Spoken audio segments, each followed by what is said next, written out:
She might not make it through the night, the nurse said quietly behind my back. The hallway smelled of disinfectant and cold coffee. The lights hummed the way they always do in hospitals, and time seemed to stand still. I lifted my eyes and saw my husband. Michael was standing beside another woman's bed in the ICU, holding her hand. His voice was barely above a whisper, but I heard every word. "Hold on, sweetheart. I'll fix everything." My chest went hollow. In that moment, I understood that tonight, in this hospital, I might lose more than just a person. I'm really glad you're here. Stay with me, subscribe, like this, and tell me in the comments where you're watching from. Because this isn't just a story about betrayal. It's a story about how women survive when the truth arrives at the worst possible moment. That morning, I woke up believing it would be an ordinary Tuesday. Not good. Not bad. Just familiar. The alarm went off at 6:40 a.m. The same soft chime I had used for years because loud sounds made Michael irritable in the mornings. I turned it off before it finished the second ring and lay still for a moment, staring at the pale crack of light on the ceiling. The house was already awake in its own quiet way. Pipes sighed. The refrigerator hummed.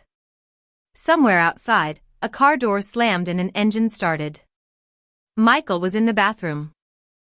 I could hear him moving with the confidence of routine, water running, the drawer opening, the metallic click of his razor. 32 years of marriage had trained me to recognize every sound he made without seeing him. There was comfort in that, or at least there used to be. When he came back into the bedroom, he was already dressed. Gray suit. Blue tie. The one I had ironed the night before. He leaned down and kissed my cheek. It wasn't a bad kiss. It just wasn't a loving one. "I have an important meeting today," he said, fastening his watch. "I'll be late." Nothing unusual. He had said that sentence hundreds of times over the years. Sometimes it meant dinner alone. Sometimes it meant falling asleep with the television on. Sometimes it meant nothing at all. I didn't ask questions anymore. Somewhere along the way, questions had started feeling unnecessary, and then unwelcome. "I'll leave soup in the fridge," I said. He nodded, already checking his phone. I got out of bed and made it carefully, pulling the sheets tight, smoothing the fabric the way my mother had taught me. In the kitchen, I ground coffee beans and stood by the counter while it brewed, watching steam curl up toward the cabinets. The smell filled the room, warm and reassuring. Outside the window, the neighbor's dog resisted its leash, digging in its paws while the owner tugged patiently. I remember thinking it was almost funny. Michael came in, took his mug, and drank half of it standing up. "Did you sleep okay?" he asked, distracted. "Fine," I said. That word had become a habit. Not a lie. Just a way to keep things moving. After he left, the front door closing softly behind him, the house settled into its daytime silence. I cleaned the kitchen slowly, wiping down counters that were already clean. I answered emails from the hospital where I volunteered twice a week, confirming shifts and paperwork. I folded laundry and put it away, pairing socks automatically, without thought. I called my daughter during her lunch break. She didn't answer, so I left a voicemail telling her nothing important. Just that I was thinking of her. Around noon, I drove to the grocery store. I bought milk, apples, bread, things we didn't urgently need, but things that made the house feel stocked, prepared. Routine is comforting when you don't know it's about to be taken from you. The cashier asked how my day was going. "Good," I said, and smiled. I meant it. By late afternoon, I felt tired in the ordinary way.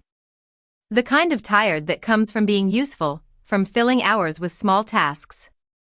I sat down with a cup of tea and read a few pages of a book without really absorbing the words. At no point that day did I feel fear. At no point did I feel suspicion. I had no idea that by evening, I would be sitting in a hospital corridor, watching my husband hold another woman's hand. I had no idea that this ordinary Tuesday was already gone. The first warning didn't arrive as a scene. There was no argument. No raised voices. No sudden confession that could be replayed later and dissected. It came the way real disasters often do, quietly, hidden inside something technical, impersonal, almost bureaucratic. I was sitting in the hospital cafeteria, at a small round table near the window, stirring a cup of soup that had already gone cold. I had ordered it out of habit, not hunger. The spoon tapped softly against the ceramic bowl each time I moved it, a small, repetitive sound that gave my hands something to do. Around me, life continued. A man in scrubs laughed at his phone. Two women compared notes about parking. Someone dragged a chair back too loudly. The smell of disinfectant mixed with overcooked vegetables hung in the air. My phone vibrated against the table. I glanced at it without urgency, expecting a reminder or a missed call from my daughter. The number was unfamiliar. For a moment, I almost ignored it. I had learned, over the years, to protect my attention. Then my eyes caught one word. ICU. I picked up the phone. ICU. Room 317. Emergency contact, Michael Turner. I read it once. Then again. Then a third time, slower, as if the meaning might soften if I gave it enough space. Emergency contact. Michael Turner. Not my name. Not wife. Not spouse. Just him. Below that line was another name. A woman's name I didn't recognize. Ordinary. Neutral. The kind of name that doesn't announce itself or demand memory. For a brief moment, my mind scrambled for explanations. Clerical error. Auto-filled information. Someone else with the same last name. Hospitals were full of systems layered on top of systems. Mistakes happened. But my body didn't wait for logic. My fingers went numb. A thin wave of cold moved up my arms, settling just below my shoulders. I pushed my chair back too quickly, the legs screeching against the floor, and a woman at the next table looked at me with mild irritation. I didn't notice her expression until later. I walked toward the elevators, my phone still open in my hand, the message glowing like a quiet indictment. Room 317. Each step felt heavier than the last. The closer I got to the ICU corridor, the more the noise seemed to drain from the space around me. Voices lowered. Footsteps softened. Even the air felt thicker. Through the glass wall, I saw nurses moving with controlled efficiency. Clipboards tucked under arms. 4 lines checked and rechecked. Machines blinking and beeping in steady, indifferent rhythms. And then I saw Michael. He was exactly where the message said he would be. Inside room 317. He wasn't standing awkwardly by the door. He wasn't asking questions. He wasn't waiting for permission. He was settled. His jacket was folded neatly over the back of a chair, placed there with care. His sleeves were rolled up, exposing his forearms, the way he always did when he needed to feel in control. He stood close to the bed, one hand resting on the railing, the other wrapped around the woman's fingers. Not tentatively. Not uncertainly. The posture was intimate. Familiar. Practiced. A nurse approached him and spoke quietly. Michael nodded once, without hesitation. She handed him a clipboard. He took the pen and signed where she pointed, his handwriting smooth and decisive. That signature broke something in me. I knew it too well. I had watched him sign mortgage documents, insurance policies, consent forms. He signed with confidence, with the ease of someone who expected his authority to be accepted. Hospitals do not let just anyone sign. They do not list emergency contacts casually. They do not give responsibility to strangers. You don't stand at a bedside like that unless you have already been placed there. Unless you have already agreed to that role. I stood behind the glass, my reflection faintly layered over the scene, my pale face, my still posture, a woman who appeared to be waiting for something she would never receive. A nurse brushed past me without a glance. A doctor looked briefly in my direction, then turned away. To them, I was just another silent figure in a hallway full of worry. No one knew that my marriage was quietly unraveling a few feet away. I pressed my palm against the glass. It was cold and unyielding. I thought of all the documents Michael and I had signed together over the years. Living wills. Medical directives. Papers that had my name printed clearly next to his. I was his wife. And yet here, in the place where decisions carried the most weight, I did not exist. My phone vibrated again. Another update. Condition unstable. Please remain available. Available. The word sat there, clean and clinical. Available for what? I realized then that something essential had already been taken from me. Not dramatically. Not cruelly. But officially. And once something becomes official, it stops being a suspicion. It becomes a fact. I stayed where I was for a long time.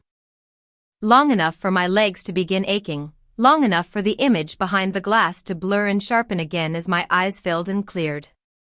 I didn't cry. I didn't move.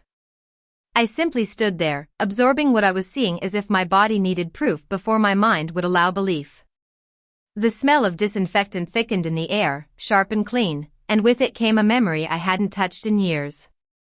30 years ago, that same smell clung to my clothes when I came home from night shifts. Back then, I was the one in white shoes and stiff scrubs, my hair pulled tight, my hands raw from constant washing. I had been a nurse once. A good one. Calm under pressure. Reliable. Necessary. I remembered how Michael used to wait up for me, half asleep on the couch, pretending to read. He would take my bag from my shoulder and say, "Go shower, I'll heat something up." Those were the years when we still spoke softly to each other, as if the world might break if we raised our voices. I worked nights so he could finish school. I picked up extra shifts when his first job fell through. When our daughter was born, I learned how to sleep in fragments, how to function on coffee and determination. I told myself it was temporary. Everything was always temporary. As I stood outside room 317, watching him play a role I didn't know existed, those years returned to me in pieces. The apartment we could barely afford. The old car that wouldn't start in winter. The evenings I missed because someone else needed me more. I remembered signing my resignation papers at the hospital.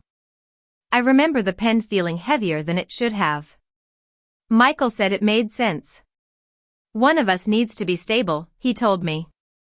This is just for a while. A while became decades. I raised our children.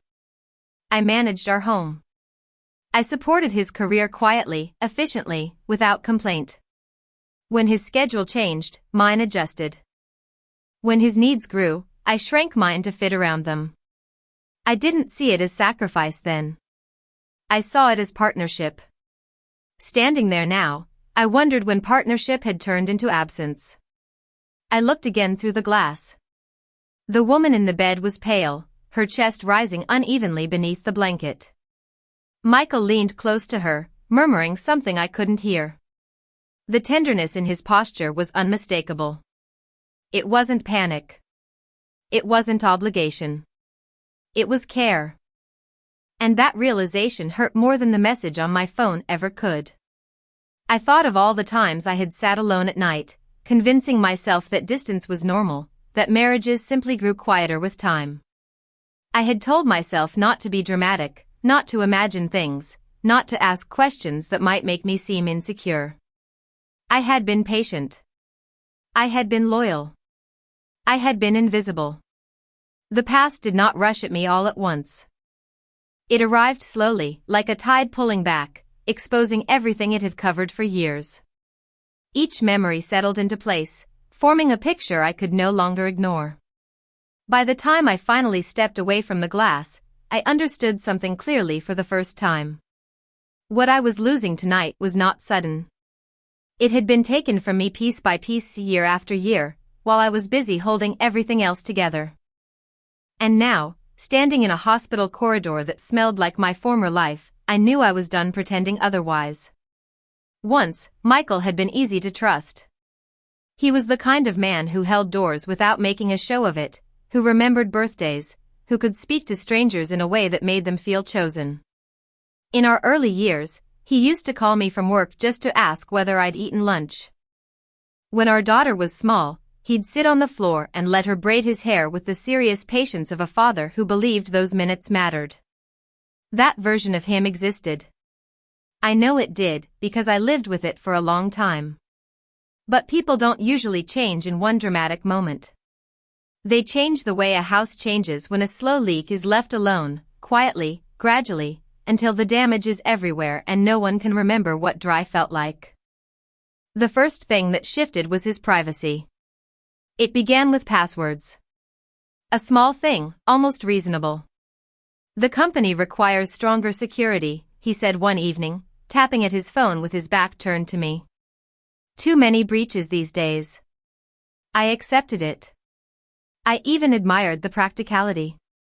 Then his phone started living face down on every surface, like a rule. If it lit up, his hand would cover the screen without thinking, as naturally as a person shutting a drawer. He stopped leaving it on the kitchen counter when he showered. He brought it into the bathroom. He took calls in the garage. He'd step onto the porch in winter without a coat, just to speak into the dark like he didn't want the walls to hear. When I asked who it was, he never snapped. That was the genius of it. He'd smile faintly and say, "Work," as if I'd asked something childish. Late nights arrived next, wrapped in respectable clothing. Budget season. New client. Board meeting prep. His tie would be loosened, his eyes a little too bright, his cologne slightly heavier than usual, as if he'd reapplied it at some point after leaving the office. He started going to the gym, which would have been fine if it hadn't come with a new obsession over his appearance. New shirts. New shoes. A new interest in mirrors he'd never looked at before. And then the small lies started to stack. Receipts that didn't match his stories. Appointments that moved around. Names that never appeared. When I noticed, I did what I had always done. I gave him the benefit of the doubt. I told myself this was what marriage looked like in its later years, less romance, more logistics, more personal space. Our daughter noticed before I let myself. One afternoon she said, very carefully, "Mom. Dad is different." She didn't say it like a teenager complaining.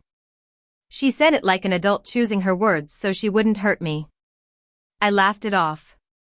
I told her she was reading too much into things. I told her work was stressful. I told her men went through phases. I told her what I needed to believe.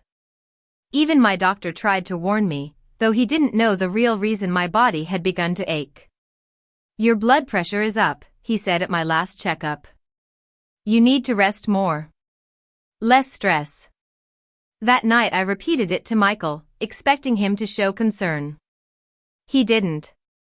He looked at me with mild impatience, the way you look at someone who keeps misplacing keys. "You're overthinking again," he said quietly. Again. That word made it sound like a pattern, a flaw, a weakness in me, something he had patiently endured for years. And because he said it softly, without cruelty, I felt ashamed for bringing it up at all. If I pressed, he'd add something even gentler. "Why do you do this to yourself? Can't we have one peaceful week? I'm trying so hard, and you keep looking for problems." He never called me crazy. He didn't need to. He made me do the work of doubting myself. I didn't know the word gaslighting back then. I only knew the feeling, walking away from a conversation with my mind blurred, my confidence reduced to dust, my instincts treated like a nuisance. And still, I kept trying to be reasonable. I kept trying to be the wife who didn't nag, who didn't accuse, who didn't embarrass herself with suspicion. I told myself that if I stayed calm, if I stayed loyal, the strange distance would pass. But distance doesn't pass when it's being built on purpose. It becomes a structure. And I had been living inside it for longer than I wanted to admit. I left the hospital long after midnight. The parking lot was almost empty, the air sharp with cold, the kind that clears your head whether you want it to or not. I sat in my car for several minutes without starting the engine, my hands resting uselessly in my lap. Inside the building behind me, machines continued their steady work. Michael continued his vigil. Another woman continued to matter more than I did. At home, the house greeted me with its familiar silence. The hallway light buzzed faintly. I set my keys down in the same ceramic bowl they had lived in for years and stood there, coat still on, as if I were waiting for someone to tell me what to do next. Michael's phone lay on the kitchen counter. He must have forgotten it in his hurry to leave that morning. That alone was unusual. He guarded it carefully, instinctively, like a reflex. Seeing it there felt like finding a door left open by mistake. I told myself I wouldn't touch it. I told myself that whatever I was afraid of knowing, I already knew enough. But fear has a way of changing shape. It turns into resolve when it gets tired of being ignored. I picked up the phone. The screen lit up easily. No passcode. My name, my face, still unlocked it. For a moment, that small fact almost made me cry. It felt like proof of something lingering. Or maybe proof that he never expected me to look. I opened his messages. There were dozens. Hundreds. Threads I didn't recognize, names saved as initials, numbers without labels. I scrolled slowly, methodically, as if rushing might cause something to vanish. Photos came first. Not explicit. Not crude. Worse than that. Smiles. Dinners. Hotel rooms taken from angles meant to feel casual. A woman's hand on his knee. Her reflection in a mirror behind him. Dates embedded quietly in the metadata, stretching back months. Over a year. Plans followed. Tomorrow instead of Thursday? She won't suspect anything. I'll tell her I'm working late. Then I found the apartment. A lease agreement, emailed as a PDF. His name signed neatly at the bottom. Rent payments transferred monthly, carefully disguised as consulting expenses. Furniture deliveries. Utility bills. He hadn't just built a relationship. He had built a second life. My breath felt shallow as I kept scrolling, my chest tight but my mind unnaturally clear. I had crossed a threshold. There was no turning back to ignorance now. Then I saw the emails that changed everything. They were not romantic. They were not affectionate. They were clinical. Subject lines about evaluations. Consultations. Next steps. One thread was with a psychiatric center. Another with a legal firm. I read them twice before the meaning settled fully. They were about me. About my emotional instability. About stress-related delusions. About the possibility of guardianship. Michael had described me carefully, convincingly. He wrote about my overthinking, my increasing anxiety, my difficulty accepting reality. He expressed concern. He sounded like a husband trying to help. He was preparing to take control of my finances. My medical decisions. My voice. I sat down hard at the kitchen table, the chair scraping loudly against the floor. The house echoed the sound back at me, hollow and accusing. This wasn't just betrayal. This was strategy. He wasn't planning to leave me. He was planning to erase me. I locked the phone, set it back exactly where I'd found it, and went upstairs. In the bathroom mirror, my face looked older than it had that morning. Not broken. Awake. By the time I turned off the light, one truth had settled firmly in my chest. Whatever came next, I would not be caught unprepared. Because now I knew what he was capable of. And I knew I was running out of time. I didn't confront Michael. That was the first and most important decision I made. Confrontation would have satisfied my anger, but it would have ruined everything else. It would have warned him. It would have given him time to adjust his story, to accelerate his plans, to make me look exactly as unstable as he had already begun to describe me on paper. So instead, I became careful. I became quiet. I called my friend Emily early the next morning. We had worked together years ago at the hospital, long before either of us imagined our lives would turn the way they did. She had left nursing and moved into investigative work, the kind that required patience and a strong stomach. I didn't explain much over the phone. I only said, I need help. And I need you to believe me. She didn't ask questions. She told me to come over. Within days, everything began to shift. Emily helped me install cameras in the house. Small ones. Legal ones. Positioned only in common areas, hallways, the living room, the kitchen. Nothing hidden where it shouldn't be. I insisted on that. I wanted truth, not contamination. I also began to play the role Michael had already written for me. I became forgetful. I misplaced my keys and asked him if he'd seen them, then asked again an hour later. I repeated stories I knew he'd already heard. I let my hands shake when I poured tea. I cried once in the bathroom and didn't lock the door. He noticed. Of course he did. His concern became visible. Performative. He suggested doctors. Rest. Time away. When he said it might be good for me to stay with my sister for a while, I agreed immediately. I packed one suitcase. I didn't argue. I didn't ask questions.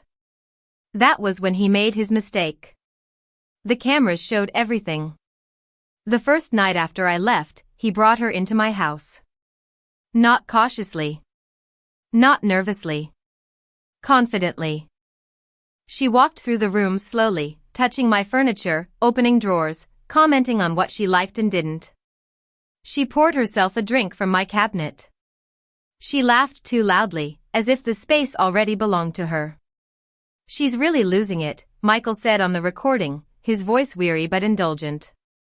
It won't be long now. The woman smiled. Soon everything will be ours. They talked about money. About selling the house. About how to present my condition to the right people. About how sad it was that I refused help. I watched the footage later with Emily. I didn't cry. Something inside me had gone completely still. When the time came, I didn't choose a lawyer's office or a courtroom. I chose a dinner. A family gathering that had already been planned weeks earlier. Parents. Our children. A few of Michael's business partners. A setting where no one expected conflict. Michael arrived relaxed, confident, playing the role of the patient husband perfectly. He kissed my cheek. He squeezed my shoulder gently, just long enough for others to see. After dessert, I stood up.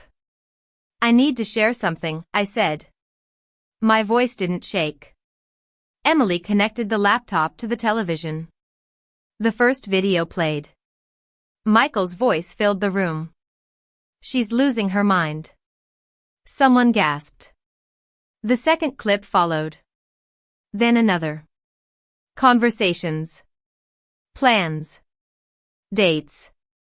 Michael stood up, shouting, denying, trying to talk over his own words as if volume could erase them.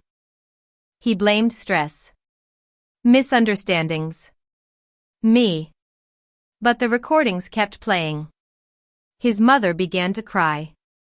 One of his partners stared at the table. Our daughter covered her mouth with her hand. Our son stood up slowly. You're not my father anymore, he said. When the screen went dark, the silence was complete. For the first time in years, the truth didn't need me to defend it. It stood on its own. No one spoke for a long time after the screen went dark. The kind of silence that settles heavily, pressing down on the table, on the walls, on every person in the room. Plates sat untouched. Glasses sweated slowly onto linen. Someone's fork clinked once, accidentally, and the sound felt intrusive, almost obscene. Michael's mother was the first to cry. Not loudly. Not dramatically. Just a soft, broken sound that seemed to come from somewhere deep inside her chest. She covered her mouth with her hand, shaking her head as if denial might still save something. I didn't raise him like this, she whispered, not to anyone in particular. Michael stood frozen, his face drained of color. The confidence he had arrived with was gone, stripped away frame by frame. He looked smaller, older, suddenly unsure of where to place his hands. He opened his mouth once, as if to speak, then closed it again. There was nothing left to say. My daughter hadn't moved. She sat perfectly still, one hand pressed to her lips, her eyes fixed on the place where the images had been. I watched her shoulders rise and fall with shallow breaths, as if she were afraid that too much air might shatter what little remained. My son stood beside his chair, his jaw tight, his fists clenched. When he finally spoke, his voice was calm in a way that frightened me more than anger would have. "You're not my father anymore," he said. The words didn't echo. They didn't need to. They landed exactly where they were meant to. Michael looked at him then, truly looked, and whatever he saw there made him sink back into his chair. He said his name once, quietly, but my son had already turned away. I remained standing. I hadn't planned a speech. I didn't feel the need to explain myself or justify what I had done. The truth had already done the work for me. It had moved through the room, settling into every corner, leaving nothing untouched. What surprised me most was how my body felt. I had expected shaking. Tears. Some kind of collapse. Instead, there was a strange lightness in my chest. A loosening. As if I had been holding my breath for years and had only just realized it. The pain was there, of course. It rose in waves, sharp, familiar, unavoidable. 30 years of marriage do not disappear in an evening. Betrayal does not erase love, it corrodes it, leaving jagged edges behind. But alongside the pain was something else. Relief. Relief that I no longer had to pretend. That I no longer had to doubt my own mind. That the quiet fear I had lived with for so long finally had a shape, a name, a witness. I excused myself before anyone could ask questions. In the bathroom, I leaned against the sink and looked at my reflection. My face was pale, my eyes tired, but there was a steadiness there I hadn't seen in years. I touched the edge of the counter, grounding myself in something solid and real. I wasn't broken. I was free. When I returned to the table, people avoided my eyes, not out of judgment, but out of discomfort. Truth does that. It makes bystanders uneasy, because it reminds them of the lies they tolerate in their own lives. Michael didn't try to stop me as I picked up my coat. He didn't reach for my hand. He didn't ask me to stay. In that moment, I understood that the marriage had ended long before tonight. This was just the first time it ended honestly. Outside, the air was cool and clean. I stood on the porch for a moment, breathing deeply, letting the night settle around me. Somewhere inside, voices rose again, subdued and uncertain. I walked to my car alone. And for the first time in years, that loneliness felt like peace. The weeks that followed did not feel dramatic. There were no slammed doors, no late-night arguments, no scenes where everything suddenly made sense. What came instead was paperwork, quiet decisions, and the slow rebuilding of a life that had been lived around someone else for too long. Michael moved out without protest. By then, there was nothing left to negotiate. The recordings, the documents, the emails, all of it had been reviewed by lawyers who spoke calmly and efficiently, as if they were discussing property lines rather than the dismantling of a marriage. He tried once to argue about the house, but the evidence ended the conversation quickly. The house stayed with me. So did the accounts. The savings. The life I had helped build and nearly lost without realizing how close I had come. The day the final papers were signed, I sat alone in my living room and listened to the quiet. Not the tense, waiting quiet I had grown used to, but something softer. The kind of quiet that doesn't expect anything from you. I opened the windows. For the first time in years, I rearranged the furniture not to suit someone else's habits, but my own. I moved the chair closer to the light. I cleared a shelf that had been filled with his things and placed my books there instead. Small acts, but they mattered. I returned to medicine. Not as a nurse on night shifts, not as someone bending her life around others, but as a department director at the same hospital where I once volunteered. When they offered me the position, I didn't deflect the praise or minimize my experience. I accepted it. Walking through those halls again felt different. Familiar, but no longer heavy. I was respected there. Needed.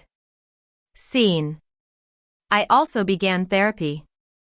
Not because I was broken, but because I wanted to understand how easily I had learned to doubt myself. How patience had turned into self-erasure.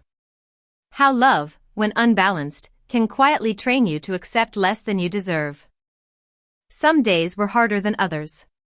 There were mornings when grief returned unexpectedly, at the smell of coffee, at the sound of a familiar song, at the memory of a life that had once felt safe. I let those moments exist without judging them. Healing, I learned, does not mean forgetting. It means choosing not to live inside the wound. My children adjusted in their own ways. My daughter called more often. Carefully. As if afraid to say the wrong thing. My son visited on weekends, helping with things that didn't need help, just to be present. We didn't rush forgiveness. We allowed time to do what it does best. And slowly, something else took shape. Independence. Not the loud, performative kind, but the quiet certainty of knowing I could stand on my own without shrinking. I traveled alone for the first time in decades. I ate dinner when I was hungry, not when it was expected. I learned the pleasure of making plans that required no approval. I slept better. I breathed deeper. One evening, months later, I stood in the kitchen washing a single glass and realized I was smiling for no reason at all. Not because everything was perfect, but because it was mine. I had survived betrayal without becoming bitter. I had chosen clarity over comfort. And in doing so, I had gained something I hadn't known I was missing. Myself. What this story taught me is simple. If something inside you whispers that something is wrong, listen to it. Don't explain it away. Don't soften it.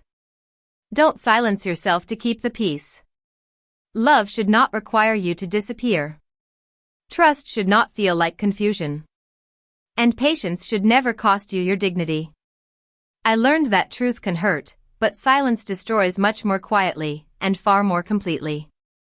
Some names and details in this story have been changed to protect privacy. Now tell me in the comments. Would you forgive a betrayal like this, or would you walk away? And if stories like this matter to you, subscribe. You're not alone, and neither am I.